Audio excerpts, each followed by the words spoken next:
Shalom, uvracha à tous les amis, les auditeurs, ceux qui nous visionnent. Nous sommes dans la péricope de Mishpatim. Mishpatim, ce sont les statuts, les lois. Un des thèmes les plus importants dans cette paracha, c'est le fait de rapprocher le Eved, c'est-à-dire le serviteur hébreu, qui donc a volé, et il n'a pas de quoi rembourser, donc il devra se vendre comme esclave chez un patron juif, qui doit l'accepter, le recevoir, lui faire tous les honneurs pour ne pas l'humilier. Et la 6e année, il sortira. Cependant, dans le texte Mishpatim Kaf Aleph Pasuk He, c'est-à-dire le chapitre 21 et le verset 5. Ve'im amor yomar ha'eved, et si Amor, il a dit, Yomar, il dira, ha'eved, l'esclave, ahavti et adoni, j'aime mon maître, et ishti et banaï, ma femme et mes enfants, lo et sehofshi, je ne veux pas sortir en liberté. Là, on parle ici que lorsque il rentre dans l'esclavage, son patron devra lui donner une shifha kenaanite, une femme non juive, mais qui est aussi une servante chez le patron, qui est bien sûr convertie, c'est-à-dire on l'a immergée au mikvé et elle a accepté sur elle les lois comme une femme juive. Mais elle n'est pas encore juive parce qu'elle n'a pas encore reçu l'acte de liberté. S'il lui donne l'acte de liberté, donc elle devient juive. Il pourra la marier donc comme une juive. Mais là, cette femme-là, elle est shifha kenaanite, elle est une servante kenaanite, mais elle a toutes les lois d'une juive, c'est-à-dire elle devra pratiquer la birkat Amazon, elle devra mettre une mezouza chez elle à la maison, etc. Et elle est dispensée de toutes les lois qu'une femme juive a. Par exemple, l'étude de la Torah, ou le Kriyat Shema en son temps, toutes les mitzvot qui dépendent du temps, etc.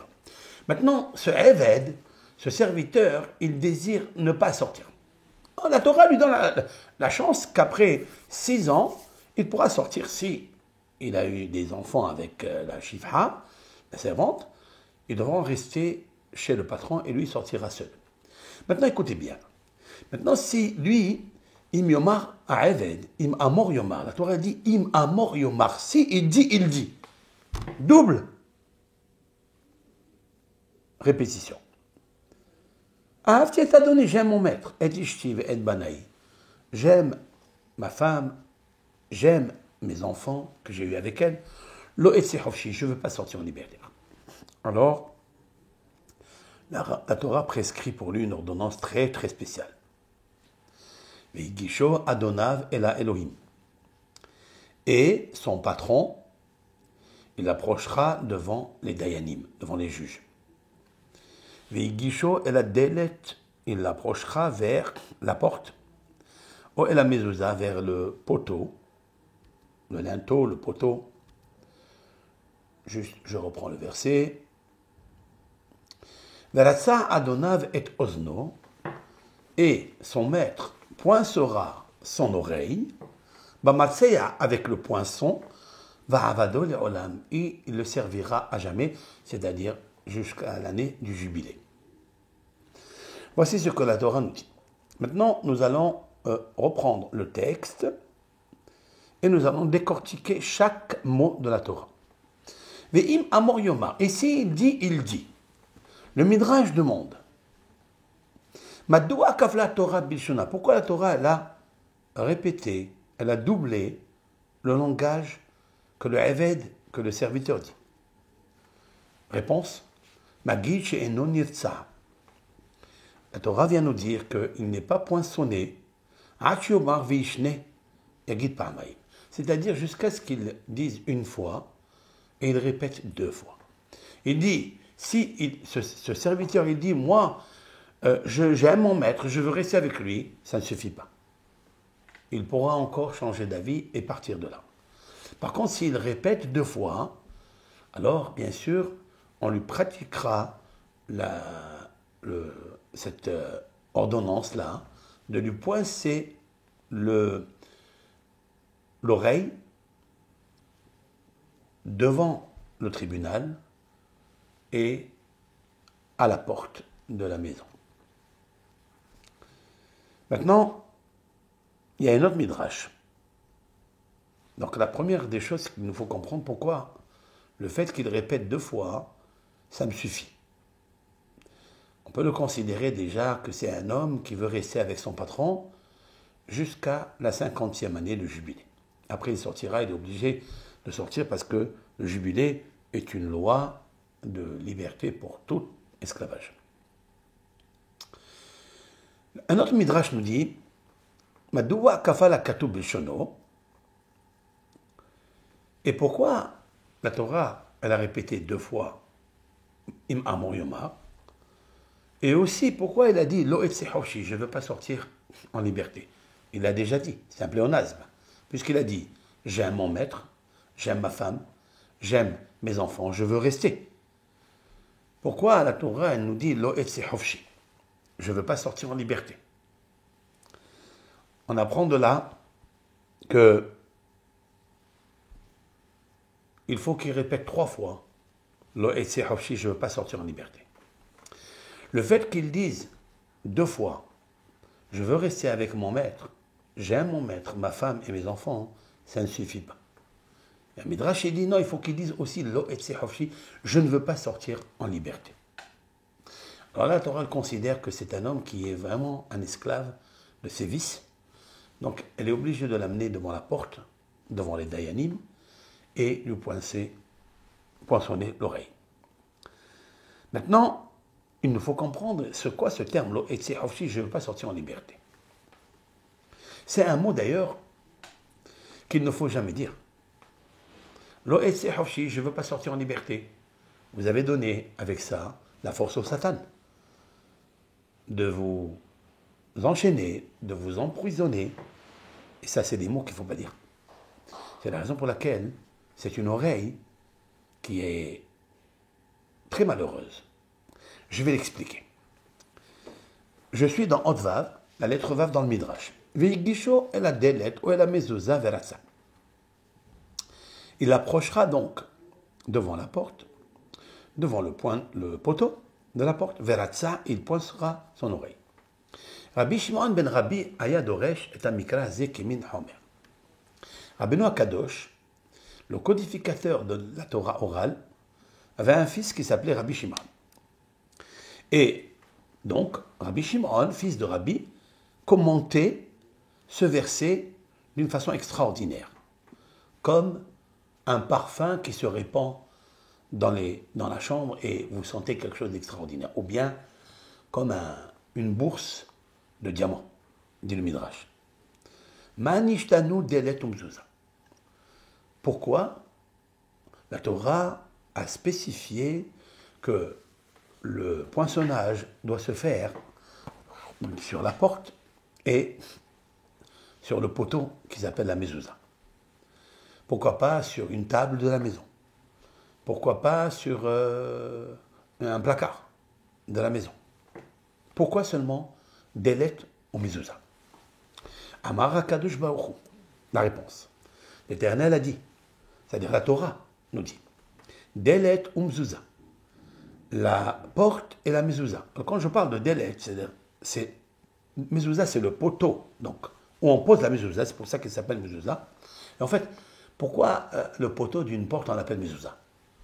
Le mot mezouza parce que c'est là où passe, rentre et sort l'homme, les habitants de la maison, les ustensiles que vous achetez, les marchés que vous rentrez dans votre maison, elles rentrent par là. Donc, il y a le mot zaz. Zaz, ça veut dire bouger. C'est là où tous les passages, tous les êtres humains, tous les aliments, éléments, passent par là. Zazim. C'est pour ça qu'elle s'appelle mezouza. Retenez ça, c'est très important. Maintenant, il dit que la porte et la mezouza, donc le poteau, shehayu aedai b'Mitzrayim, qui étaient mes témoins en Égypte. Toujours la Torah nous relie avec l'Égypte. J'aime ça. Nous étions esclaves là-bas. Au moment où l'Éternel est passé à sauter, Pessah, à sauter à la Mashkof, sur les linteaux, vers acheter un mezuzot, sur le deux poteaux, vers un marty. Et j'ai dit, Kili béné Israël avadim. Les béné Israël sont esclaves pour moi. Je les sors de là, d'Égypte, 210 ans d'esclavage. Il y a déjà 430 ans de galoute, depuis Yitzhak Avinu. Et j'ai dit aux béné Israël, sachez que vous allez être mes enfants et vous allez être mes serviteurs. Velo avadim la avadim. Je ne veux pas que vous soyez des serviteurs à des serviteurs. Le pharaon est un serviteur déjà de Dieu, c'est-à-dire serviteur. C'est un sujet de Dieu. Et lui-même, le pharaon, est un évêque, puisque l'Égypte appartenait à Ham, le fils de Noah. Noah avait 3 enfants, Shem, Ham et Japhet. Ham, c'est le deuxième, c'est lui qui a mérité l'Égypte, c'est-à-dire l'esclavage. Puisqu'il a été maudit, Eved Kenaan, il sera Kenaan, qui est le fils Kenaan, c'est le fils de Ham, il sera esclave en Égypte. Et donc, c'est la raison pour laquelle le peuple d'Israël est descendu dans la terre de Ham, de l'esclavage. Maintenant, j'ai dit que cet esclave-là ne doit pas vous commander. Qui lit ben Israël avadim. Car pour moi, les ben Israël sont des serviteurs. Velo avadim la avadim. Et pas des serviteurs à des serviteurs qui sont Ham et l'Égypte.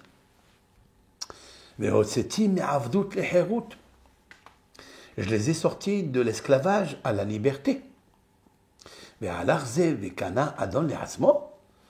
Et ce juif, cet hébreu-là, lorsqu'il avait la chance de sortir, à la 6e année, c'est-à-dire la 7e année de sortir, à la fin de la 6e, il est allé acheter un patron sur lui, et là il achète un patron juif.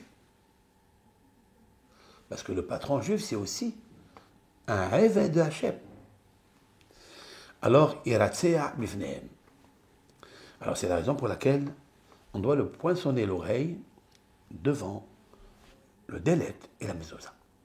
C'est déjà une raison qui est très importante de savoir que cet esclave a trahi en fait la parole de Dieu. Maintenant, la suite. Adelet vers mezouza, laman emrushnehem. Maintenant, pourquoi la Torah a dit Delet Mezouza? Tu n'as qu'à dire Mezouza seulement. Pourquoi Delet? Midrash il dit non. C'est pour faire une comparaison entre le Delet et la Mezouza. De la même façon que la Mezouza, c'est-à-dire, elle est debout, c'est le poteau qui est vertical, debout. Av Delet Me'omen. Même la porte, elle doit être debout. C'est-à-dire, tu n'as pas le droit de prendre là une porte, de l'enlever, de la poser sur une table, et là, tu le poinçonnes l'oreille. Non, il faut que ça soit debout. Il ne faut pas qu'elle soit par terre. Maintenant, pourquoi? Il se peut que le Midrash qui va venir après, c'est que les bénis Israël ont entendu dans le Har Sinaï, entendu, c'est-à-dire l'oreille, elle a entendu que Dieu est le maître du monde et que nous sommes sortis d'Égypte et c'est lui qui nous a sortis. Et comme là-bas nous étions debout, puisque le peuple d'Israël a amdou Behar Sinaï, on dit qu'ils se sont tenus debout au mont Sinaï, donc la porte doit être comme la mezouza. De la même façon que la mezouza elle est debout, toi aussi, tu dois le poinçonner debout. Et en plus, elle a Elohim, c'est-à-dire tu dois l'amener vers les pouvoirs. Le pouvoir, c'est en fait les Dayanim, parce qu'ils ont le pouvoir, et Dieu leur a donné un très grand pouvoir aux Dayanim.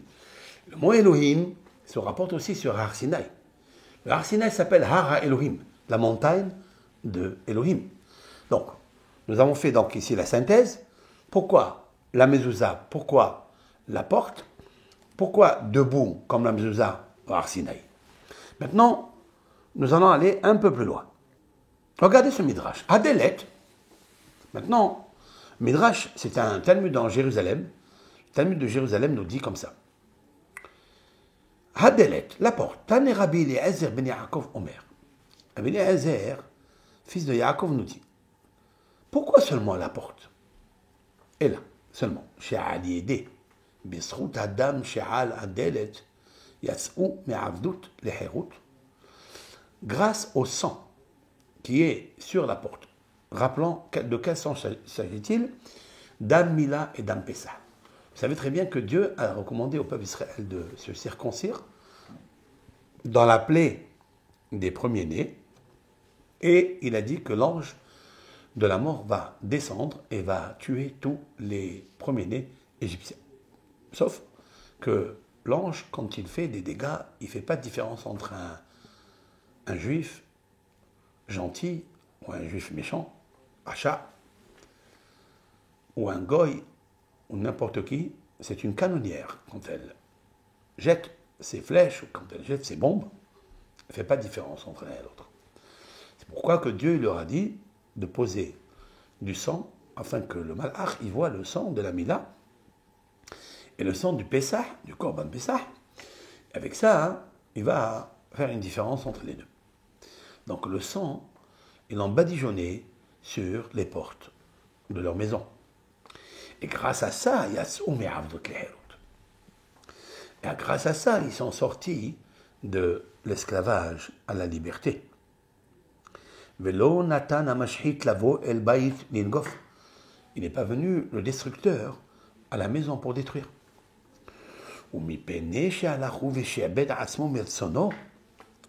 Et le fait que ce serviteur, il est allé se faire asservir à son patron par sa propre volonté, son patron ne l'a pas obligé. Il dit, c'est la raison pour laquelle son oreille doit être poinçonnée sur la porte qui symbolise la liberté. C'est le mot-clé que je voudrais apporter ici, cette fois-ci, de ce midrash. C'est que la porte, le dalet, est un signe de liberté, puisque c'est là où Dieu n'a pas versé le sang des bénis Israël par la Makat Bechorot, mais au contraire, c'est le sang qui a rappelé aux destructeurs de ne pas les toucher.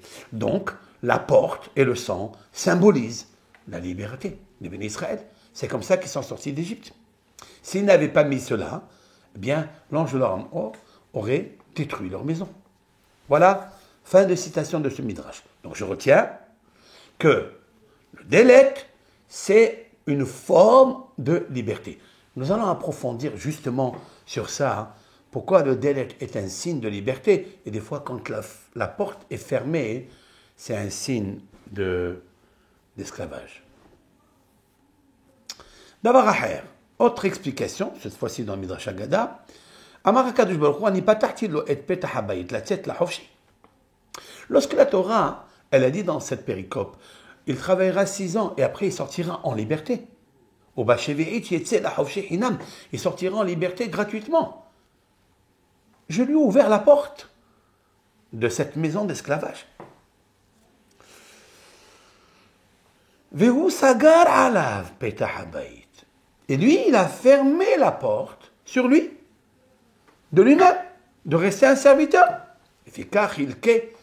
C'est la raison pour laquelle il doit être poinçonné par son oreille.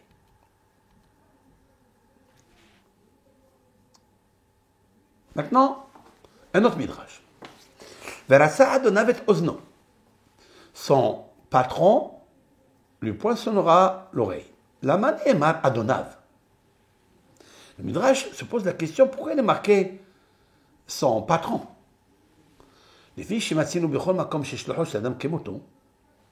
Puisque nous trouvons que dans toutes les lois de la Torah, si vous ne pouvez pas les faire, excepté les lois comme les téphilines, qu'on doit les mettre sur notre corps, mais quelqu'un qui veut placer une mezouza, il peut la placer par un intermédiaire, par un ambassadeur, qu'on appelle un shaliach.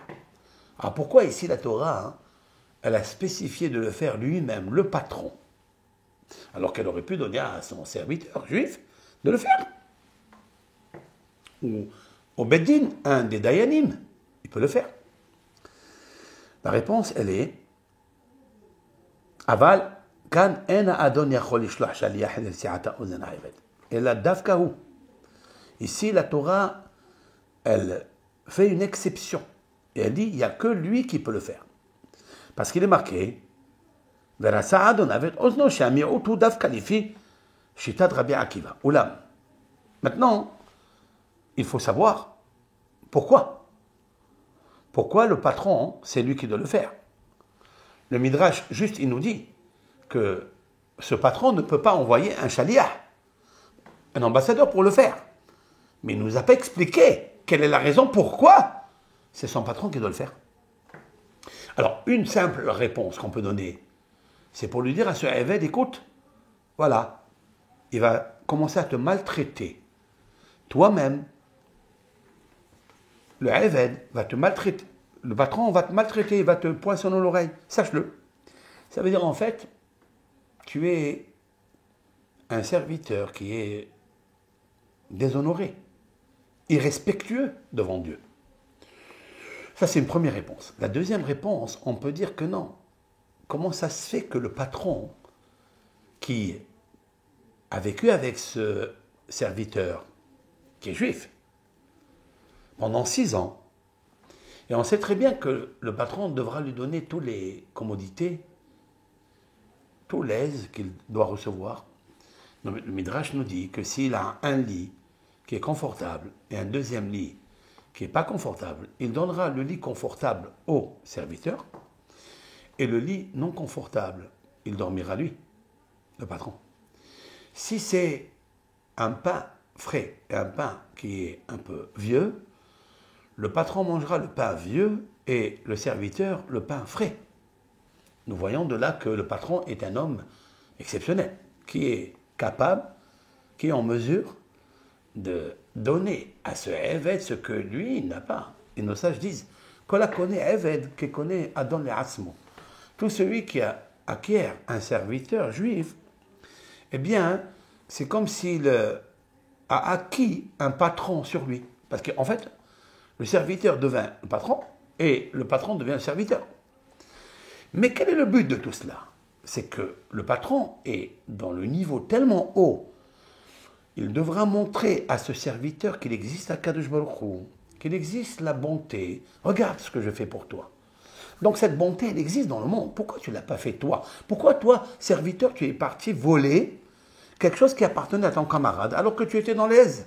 Tu aurais pu être comme lui. Tu aurais pu exceller, tu aurais pu réussir dans la vie. Et pourquoi alors tu ne l'as pas fait? Et c'est le devoir d'un patron de le faire. Donc c'est pourquoi on dira, ce patron n'a pas réussi en fait à influencer son Eved de sortir dehors à la 6e année et de partir et de devenir lui-même un patron. Donc tu n'as pas fait ton travail. Et c'est la raison pour laquelle il t'a tellement aimé, à toi il t'a aimé. Donc c'est comme si on punissait un petit peu, par l'éthique, par la morale, on punissait un peu le patron. Et c'est lui qui devra prendre le poinçon, Martséa, et poinçonner l'oreille de son serviteur. Et pour lui, ça lui fait mal de faire une chose pareille. Ben, tant pis, parce que tu n'as pas réussi à lui faire dire de partir en liberté. Qu'est-ce qu'il a dit, lui? J'aime mon maître. J'aime la femme qui est la Shifha Kenaanite. J'aime les enfants qui ne sont pas juifs. Et j'aime rester avec mon patron. Je ne veux pas sortir en liberté. Lo etse hofshi. Alors que tout le but que la Torah a donné au patron de se conduire avec aisance et avec commodité, hospitalité avec le Eved, c'était pour justement qu'il apprécie Dieu.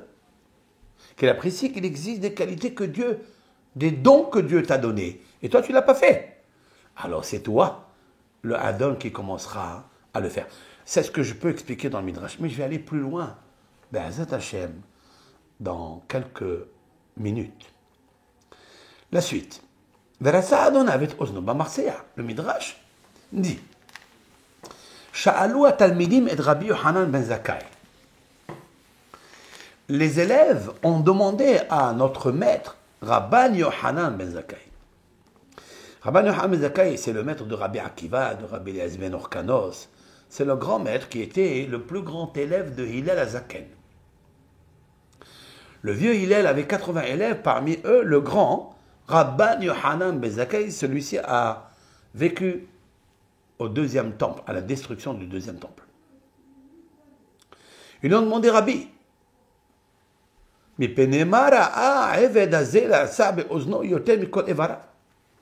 pourquoi la Torah a choisi à ce serviteur de lui poinçonner l'oreille plus que tous les membres du corps? Aujourd'hui, ils mettent des boucles d'oreilles même dans le nez, même sur les lèvres.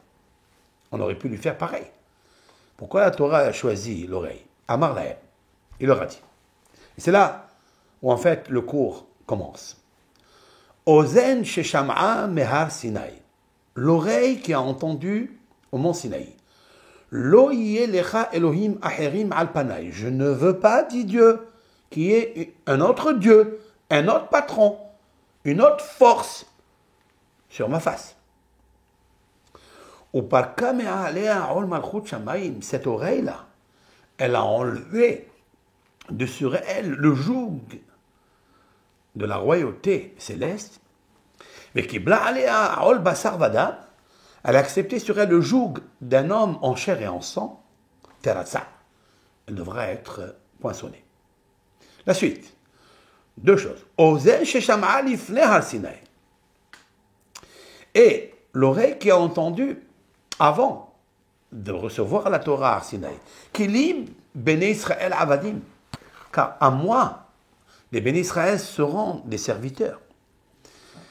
Et celui-ci est allé acheter un autre patron, adorer un autre patron. Pourquoi adorer? Parce qu'il a dit quelque chose. Et c'est pour ça, quand il a répété 3 fois, et il a dit, Lo Hoshi, Ahavti et Adoni, j'aime mon maître. Il a sorti 2 choses, et il a dit 2 fois Ahavti et Adoni. Et il a dit aussi, je ne veux pas sortir en liberté. Ça veut dire, il a enlevé de lui le joug céleste. Parce qu'il pourrait être le serviteur de Dieu. C'est pourquoi l'oreille, elle doit être poinçonnée. Parce qu'il n'a pas conservé ce que son oreille a entendu. Waouh! Ça, c'est quelque chose d'extraordinaire. Maintenant, il y a autre chose. Rabbi Yohanan disait que l'oreille, pourquoi l'oreille? Parce que l'oreille, elle a entendu dans les 10 commandements, l'otignov, ne vole pas. Et Allah veganav, il est allé lui voler. C'est la raison pour laquelle on lui poinçonne l'oreille. Maintenant, la question est de savoir, et le Midrash la pose, pourquoi Bamartseya? Pourquoi avec le poinçon? La Gemara, elle nous dit, c'est dans le Talmud, Eni et la Martseya, je peux le faire avec le poinçon. Est-ce que je peux le faire aussi avec une aiguille? Peu importe, le but c'est de poinçonner l'oreille, avec tous les symboles. Talmud Lomar, Vela Kahta, c'est marqué ici, tu prendras le Martseya. Divrei Rabbi aussi ben Rabbi Uda, Rabbi Omer, Ma Martseya miuhad min hamatechet, af en li kasher nesiat ozen, ella min hamatechet. En fait, on sait très bien que le peuple d'Israël a vécu en Égypte, dans le creuset égyptien. Le creuset, c'est comme un four grandiose, où on fait épurer l'or, et il est en fer. Maintenant, le mot Martseya en lui-même, il veut dire beaucoup de choses. Si je prends la valeur numérique du mot Martseya, même Resh, Tzadik, Aïn, on va calculer ensemble. Même c'est 40. Resh, c'est 240. Donc même et Resh, 240. Tzadik, 90. 240 plus 90 est égal à 330. Aïn, Martseya, avec un Aïn, ça fait 70. 70 et 330, 400. Il me rappelle quelque chose. Nos sages ont fait remarquer que le mot Martseya et la valeur numérique du mot 400, 400 est égal à 400 ans d'esclavage. Et là, c'est un peu plus profond que ça, hein, parce qu'il y a un grand secret dans le mot Marseilla que je voudrais élucider avec l'aide d'Hachem. Donc, nous avons donc fini le texte.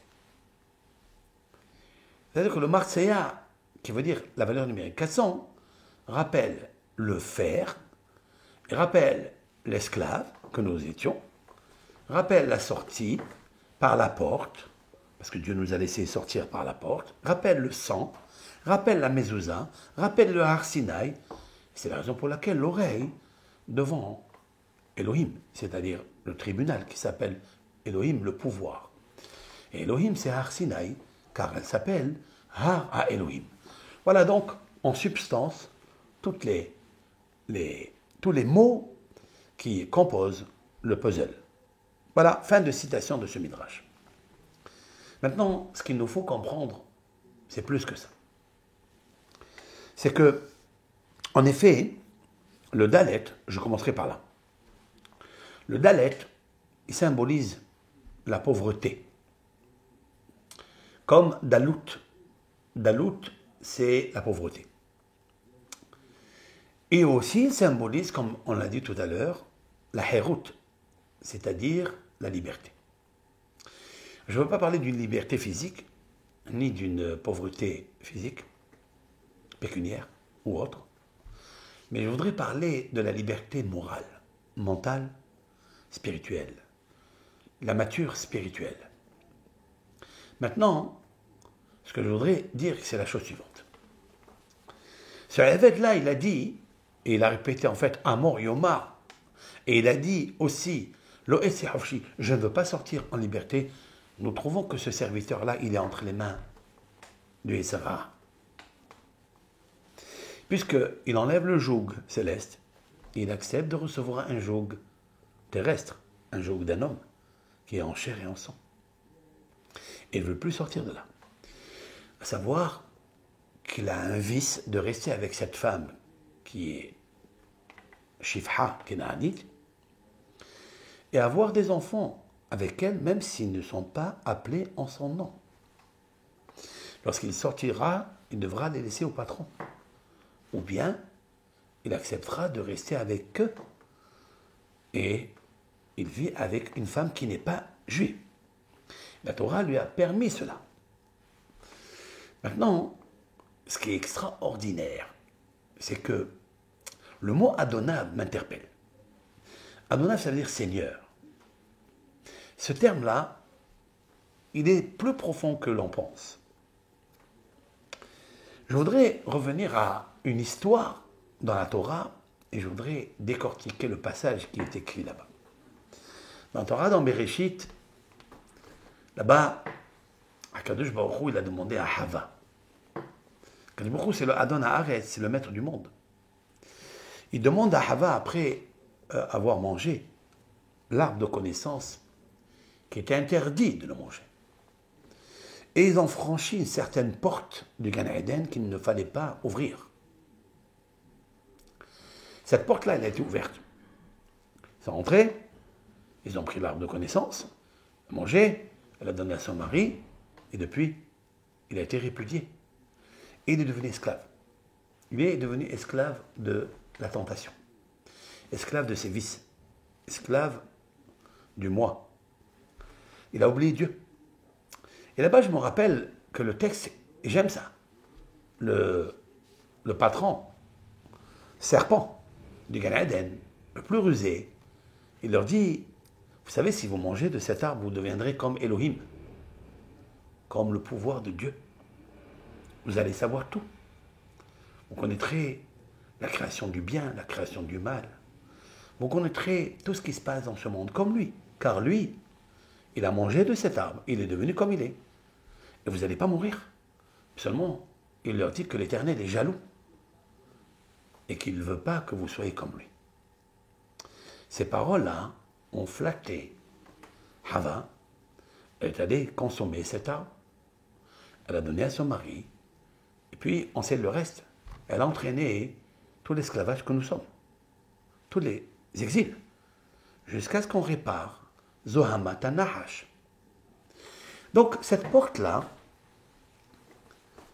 la première, c'est la porte qu'il ne fallait pas, j'allais dire la limite, qu'il ne fallait pas franchir.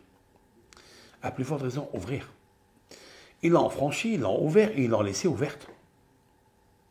Et Dieu, il a dit, attention, si on laisse cette porte ouverte, ils vont aller manger l'arbre de la vie. Qu'est-ce qu'il a fait à Akhlboko? Il a dit, c'est pas bon.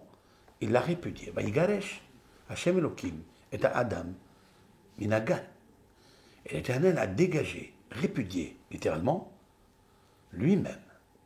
Il a répudié l'homme du Gan Eden. Et vous savez qu'après, il y a eu un divorce entre Adam et Hava pendant 130 années.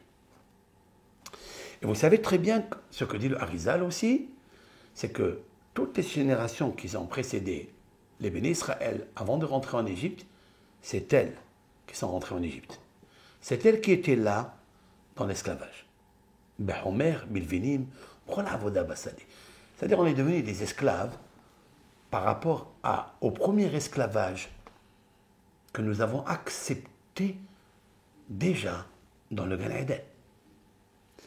Et Dieu, il a dit, attention, vous devez corriger cela. Il leur donne la possibilité de corriger parce que Dieu est miséricorde. Maintenant, lorsque Dieu, il parle avec Hava, il lui dit, Mazot Asit, qu'as-tu fait? Je reviens à cette phrase-là. Voici la phrase. Elle est là. Vayomer Hashem Elohim la Isha, et Dieu a dit à la femme, Mazot Asit, qu'as-tu fait? Vatomer Haisha. Et la femme dit, gentiment, Hanahash Hishiani Vaochel. Le serpent m'a induit en erreur. En fait, il m'a flatté. Vaochel. Et j'ai mangé.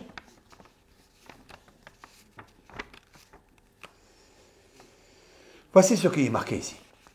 Après, dans le verset 14, il est marqué, Vayomer Hashem Elohim el Hanahash. Et l'Éternel, béni soit-il, dit au serpent, qui a assis ta zone, parce que tu as fait ça, il n'a pas parlé avec lui de rien du tout. Pourquoi tu as fait ça? Comme il a parlé avec la femme. Parce qu'avec lui, il ne faut pas parler. Si vous parlez, vous êtes déjà dans le piège. Vous savez avec qui parler? Avec un serpent. Donc ne causez pas. Vous l'avez déjà identifié. Dieu dit attention, parce que tu as fait ça. Déjà, il rentre dans la punition. Arur ata bikol habehema.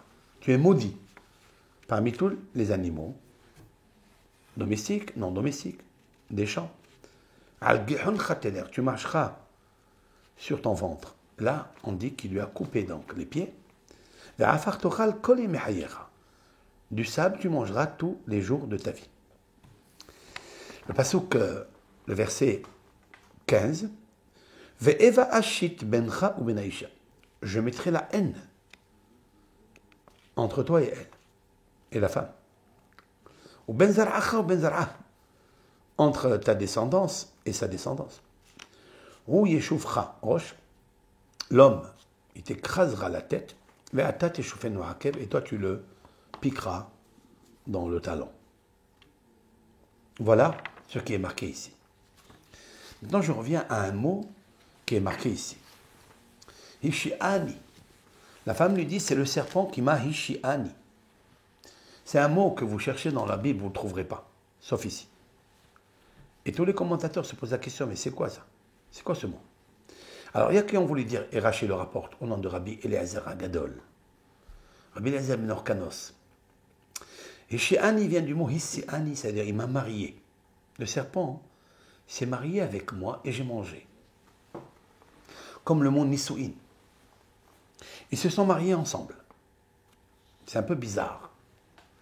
Alors explique Maïmonide dans le Guide des Égarés que le sens philosophique, c'est qu'il y a eu une pénétration de philosophie mauvaise entre le serpent et Hava, puisqu'elle a reçu cette idée conçue du Nahash, et de cette idée, ça a commencé à se développer dans sa matrice, et de cette matrice-là, il y a eu deux enfants qui sont sortis, Caïn qui était jaloux, qui était égoïste, et Abel, qu'il l'était moins, mais que Caïn a tué Abel. Autrement dit que toutes les idées que nous fait rentrer le diable dans nos pensées, ils restent en nous. Et qu'est-ce qu'on dit? Loetzi Hafshi. Je ne veux pas sortir en liberté. Je veux rester avec ces pensées. Et je ne veux pas les dépasser et oublier le passé. Je veux les garder. Je veux vivre comme ça. Il a dit à quel moment il n'y a pas de problème. Puisqu'elle dit, j'ai été flatté, j'ai été marié avec lui. Et j'ai mangé. Et lorsqu'il parle avec Adam, Arishon, il dit pire que lui. Il dit, Achalti va'ochel. J'ai mangé au passé, je mangerai par le futur. Parce qu'il est très difficile de sortir de ce venin qui est à l'intérieur de l'homme. Mais la Torah nous donne le remède. Au moins pour le Gan Eden, c'est le répudier. C'est lui dire, écoute, tu ne peux pas recevoir tous ces fruits. Tu ne peux pas les manger. Tu ne peux pas avoir l'onction à plus forte raison. Donc il le dégage pour un moment, pour qu'il puisse méditer, réfléchir et nettoyer ses pensées mauvaises. Et de sortir en liberté. Il le fera, mais après 130 ans. Où il aura un enfant, qui est le troisième, qui s'appelle Chet. De lui sortira tous les bénis Israël, ça sera Moshe Rabbeinu, etc., comme l'explique le Harizal dans Sha'ara Psukim et Sha'ara Gilgulim, dans le portique des réincarnations. Cependant, écoutez-moi bien. Vient le Rav Hida, Maran Hida, et nous dit quelque chose ici d'exceptionnel. Il nous dit, ici, la Torah veut dévoiler par la bouche de Ève, Hava, quelque chose que nous vivons d'actualité. C'est que, en fait, Ishéani est un mot qui est composé de deux noms de Hachem, deux noms de l'Éternel. L'Éternel s'appelle Adon. Aleph, Dalet, Nun, Yud. Il s'appelle Adonai. C'est le Seigneur. C'est le Maître du monde. Et il s'appelle aussi Shaddai, Shin, Dalet, Yud. Alors c'est quoi ces noms? Quel est leur rôle dans ce monde? L'Éternel a cet attribut de Adon qu'il est le Maître du monde. Mais qui le prouve qu'il est le Maître du monde? Parce qu'il est aussi Shaddai. Shaddai, nos sages disent, c'est l'acrostiche de She'amar Dai, celui qui dit stop. Autrement dit, que lorsque Dieu il a dit à la mer de s'élargir, elle ne voulait plus s'arrêter de s'élargir. Elle voulait aller et inonder la terre. Puisque la mer remplissait le monde, il y avait uniquement de l'eau qui remplissait la terre, qui était invisible. Et Dieu a dit que les eaux se séparent à un endroit et que la terre apparaisse. Dans Bereshit, dans l'Exode, dans la Genèse, la création du monde. Et lorsque Dieu, au début, il a dit que la mer soit, elle ne voulait plus s'arrêter. Jusqu'à ce qu'il lui a dit, Kavu Amaim, figez-vous à un endroit. Vous avez votre limite, votre frontière, ne débordez pas pour inonder et noyer les habitants de la terre. Donc ce nom-là, il a deux particularités. La première spécificité, c'est que chez Amardai, il a dit stop. Il lui a mis une frontière à la puissance infinie. Adonai, c'est Adonakol, il peut tout faire, sans exception. Quand on dit le mot tout, Akol, Bakol, Mikol, Kol, tout, sans exception. Et donc, elle pouvait s'élargir, cette eau-là. Mais Dieu, il a un autre nom sacré qui lui dit stop, arrête. Ce nom, il n'agit pas seulement sur la terre, sur l'eau. Ce nom de Shin Dalet Yud, il agit aussi dans les cosmos. On dit en hébreu Meshadded Amarachot. Dieu, c'est lui qui, des fois, bouleverse l'interplanétaire, le cosmos. Il peut faire descendre une étoile, il peut la vider de sa substance lumière, elle peut devenir un ravin et elle peut descendre en bas, créer ce qu'on appelle le Maboul, le déluge, comme il est stipulé dans la Gemara traité Brachot. L'Éternel a vidé une étoile pour vider les habitants de la terre. Et il les a complètement noyés. Donc il est les deux. Il est Adon et il est Shaddai. Écoutez bien maintenant. Vient le Rav Hida, il dit, au nom d'un grand kabbaliste, Rabbi Nachman Eliezer Poua. Eliezer Nachman Poua, plus exactement. Un grand kabbaliste. Qui lui a dévoilé quelque chose de magique. Et c'est là où la preuve que la Torah, hein, elle est spirituelle. Elle n'est pas écrite par un homme. Elle n'est pas comme les autres doctrines. Elle a quelque chose de particulier qui lui appartient. C'est la vraie pensée de Dieu. Et lorsque le Rav a jeté un œil, a observé le mot Ishiani, eh bien, il a vu que les deux noms divins, c'est-à-dire Adonai, si j'enlève le Dalet, et c'est là où commence mon cours, si j'enlève le premier Dalet de Adonai, ça me fait Aleph, Nun, Yud. Il ne nous reste que Aïn, rien. Ou Ani, moi. Ani, c'est moi. Aïn, c'est rien. C'est je suis rien. Ok. Maintenant, si j'enlève le Dalet du nom Shin Dalet Yud, Shaddai, j'enlève le Dalet, qu'est-ce qui me reste? Le Shin et le Yud. Donc Yesh. Autrement dit, que si je prends le Yesh et le Aïn, c'est Hi, Shi, Ani. Shi, c'est-à-dire Shin, Yud, du Shin Dalet Yud, voilà. Et le Ani, de Aleph, Dalet, Nun, Yud. Waouh! Ça, c'est le grand secret que le diable, il a créé en toi, à l'intérieur de toi. C'est que tu te dis toujours, Yesh, moi je suis Ani. Yesh Ani. Il y a beaucoup de qualités en moi. Ou des fois, hein, tu dis Ani, Aïn, moi je suis rien. Ou bien des fois tu dis tout ce que j'avais, tout ce que j'ai, Aïn, il n'y a rien. Tu te t'apitoies sur toi-même. Tu dis, tu n'es rien. Tout ce que tu as, des fois, tu dois être content de ce que tu as. Concentre-toi dans ce que tu possèdes. N'essaie pas d'acquérir quelque chose de meilleur, quelque chose de plus, que tu ne vois pas à côté de toi. Pas parce que tu as vu l'autre, que toi aussi tu as envie. Qu'est-ce qu'il a fait le Nahash?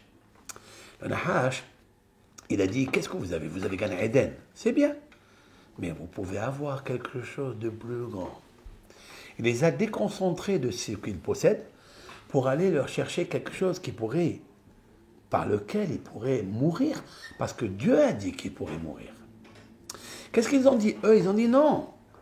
Nous voulons être libres de manger même ce qui est derrière cette porte-là. Nous allons franchir la frontière, c'est-à-dire, ils ont franchi le Shin Dalet Yud. Dieu il a dit, tous les fruits du Gan Eden et des arbres qui s'y trouvent, mangez. Mais cet arbre-là, ne franchissez pas la porte. Ne franchissez pas. Et la porte, ne l'ouvrez pas. Parce qu'il a dit, stop, chez Amar Dai, Shin Dalet Yud, chez Amar Dai. Eux, ils ont dit, Dalet, le Dalet, la porte, la frontière, paf, je casse, je rentre. Pourquoi? Parce que Yesh, je veux garder le Yesh, je veux avoir. Je veux avoir. Qu'est-ce qu'un homme il veut? Yesh, mais tu as déjà. Non, ce que j'ai, c'est Aïn, c'est rien. Je n'ai rien. Je vois ça, Yesh. Alors, quand tu as fait une chose pareille, qu'est-ce que fait Dieu? Tu as fait sauter par ton acte, par ton orgueil, par ta déconcentration, tu as fait que le Dalet, le Shin Dalet Yud, il saute, puisqu'il n'y a plus de frontière, tu ouvres la porte. Et le Aleph Dalet Nun Yud, le Adon, c'est-à-dire le maître du monde qui t'a ordonné de ne pas ouvrir la porte, tu as fait sauter la porte et tu deviens Yesh, Aïn, j'ai pas. Dieu, il existe ou il n'existe pas? C'est ça tout notre problème. Il est là. Maintenant, nous sommes à la recherche de deux Dalet. Tant qu'on n'ouvre pas la porte, tant qu'on n'a pas fermé la porte qu'on a ouverte, on ne peut pas ouvrir une porte de liberté. On ne pourra pas ouvrir une porte de Bitachon Bachem. Alors, qu'est-ce qu'il faut faire? Eh bien, si tu voles, ben tu seras obligé d'être esclave. Vous savez, les frères de Yosef, ils ont volé Yosef. Ils l'ont vendu comme esclave. Et là, le fait qu'ils ont vendu comme esclave Yosef, c'était le premier-né de Rachel et de Yaakov. Bien Dieu, il a dit, il va falloir pardonner tout ça. Je vais vous envoyer en Égypte, là où le seigneur de l'Égypte s'appelle Ham, l'esclave. Vous allez être esclave chez lui. Alors, après 210 ans, Dieu, il nous sort des portes égyptiennes, qui s'appelle Mitzrayim. Qu'est-ce que c'est Mitzrayim? Il y a un même à la fin. Le même de la fin, c'est le même sophite.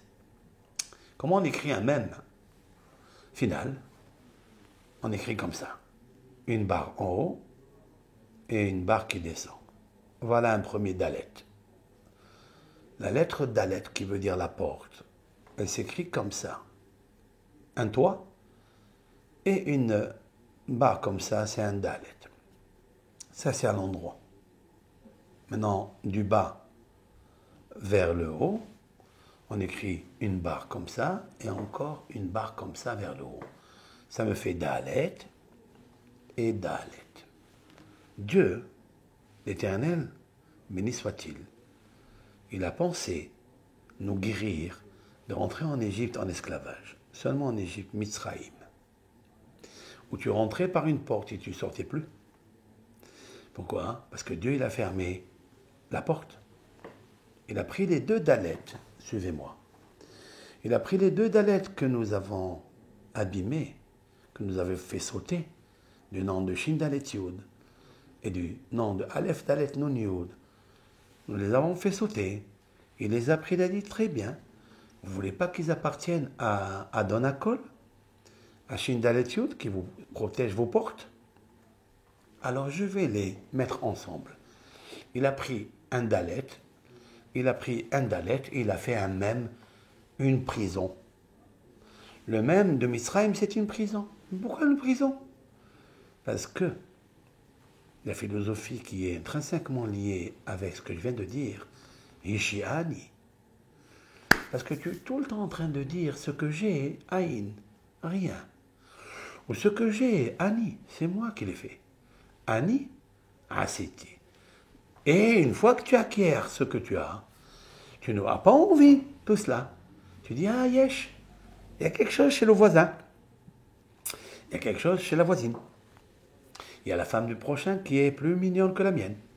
Il y a la voiture du prochain qui est plus riche, etc. Et c'est ça qui forme le mot Ishiani. Et en fait, quand Hava, elle a dit à Dieu, le serpent m'a entraîné, il m'a entraîné à ça. Et que toujours je serai entraîné à ça. Et c'est pour ça qu'elle a dit que tu auras la haine avec elle et lui toute ta vie. Toi, tu essaieras de lui écraser la tête. Et lui te piquera dans le hakev, dans le talon. J'explique. Cela veut dire en fait, les deux dalettes, ce sont les deux portes qu'il nous faut ramener pour ramener David. David Ameler. David. Mashiach ben David. Ve'et semach David avdecha me'eret atzmiach. David, c'est aussi avdecha. C'est aussi ton serviteur. Mais c'est David.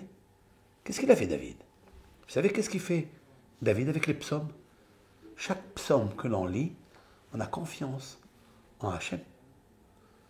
Et on l'aime. Et davantage, on se pose. Et on pose l'esprit dans sa main. Et c'est lui, notre force, notre forteresse, notre pavillon, notre citadelle. Et tout ça que je viens de citer, et la forteresse, et la citadelle, et le pavillon, ils ont une porte. Et c'est la raison pour laquelle David Ameller, il essaie d'ouvrir les portes. Sauf que, pour ouvrir les portes, regardez bien. Vous avez une porte comme ça, elle est fermée. Dalet, dalet. Pour l'ouvrir et laisser les deux dalets, pour ne pas les abîmer, il faut l'ouvrir comme ça, obliquement. Il faut commencer par cette partie-là. Le point Vous voyez le même? Ben, le même, il faut l'ouvrir comme ça et vous obtenez 2 portes, 2 dalettes. C'est pour ça que quand vous ouvrez comme ça, c'est oblique, c'est un vav. Je prends le vav, quand j'ouvre le même, dalet, dalet, je mets le vav au milieu, ça me fait David. David, c'est un Mashiach. Mashiach ben David. Quand est-ce que Mashiach ben David viendra? Lorsque tu ouvriras les portes de la galoute. Tu ouvriras les portes du safek, du doute que tu as. Quel est le doute que tu as?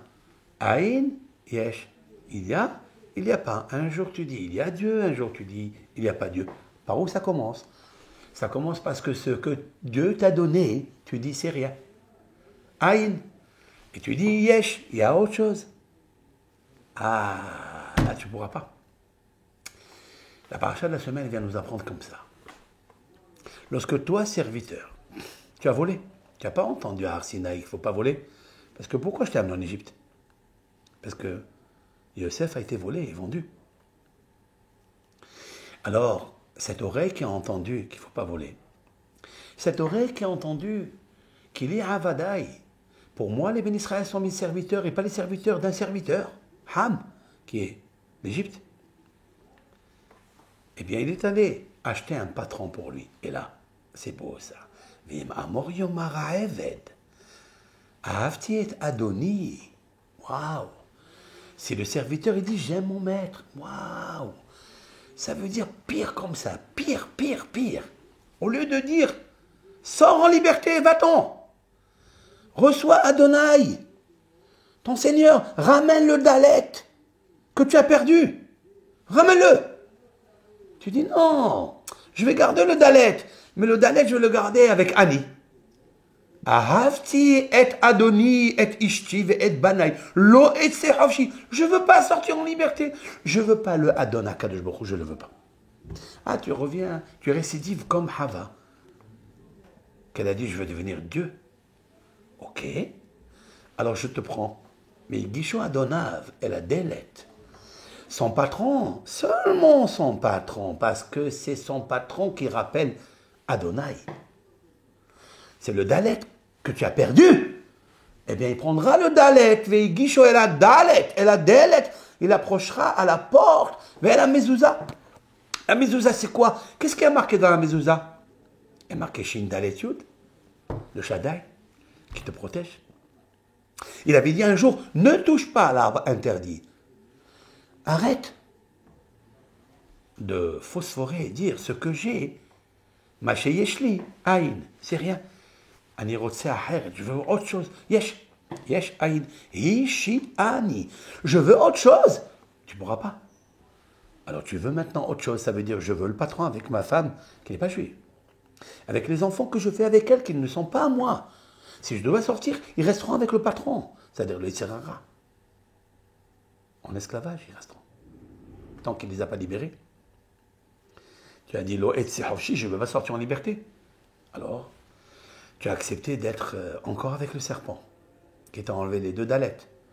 Alors, Vigisho et la dalet ve la mezouza, la sahadonavet ozno. Il prendra le poinçon, il poincera son oreille sur la porte et sur le poteau où il y a marqué la mezouza, parce que c'est le dalet qui est très important. C'est la raison pour laquelle on dit toujours dans le Mizmor, Kamnu vanit odad. Nous sommes levés, nous sommes renforcés. Vanit odad. Dad, dad, dalet, dalet. On a renforcé les 2 dalets.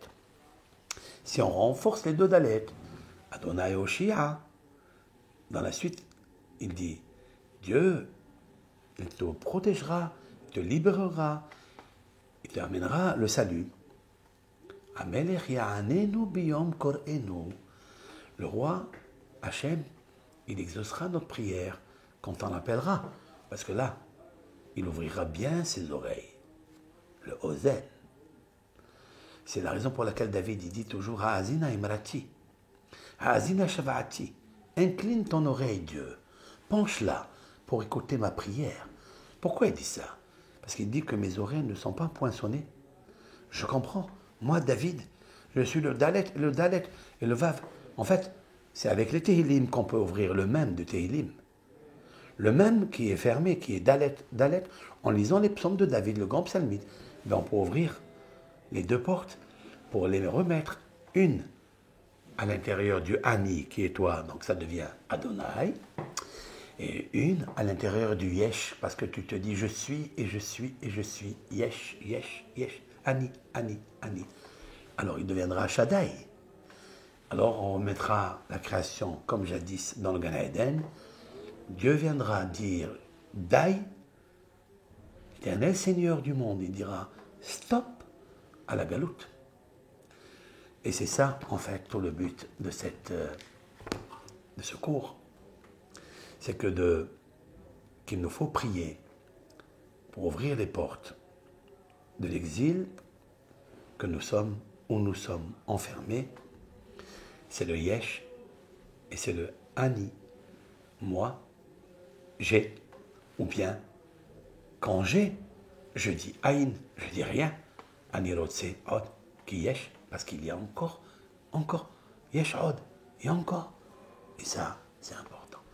Tout ça est compilé dans le site d'un mot, Ishi Ani. C'est la raison pour laquelle tu ne trouveras pas cela dans une autre phrase dans la Bible.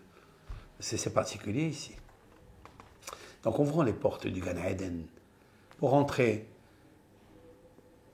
pour que vienne le tzaddik Shomer Berit, c'est-à-dire un Israël qui garde l'alliance de la Torah, de la Emouna, et de combattre le diable, le Nahash qu'il y a en nous, et de libérer le Dieu qui est en nous, qu'il exerce en nous, et qui travaille pour nous, en nous, dedans nous. Kotou lachem, Shabbat Shalom.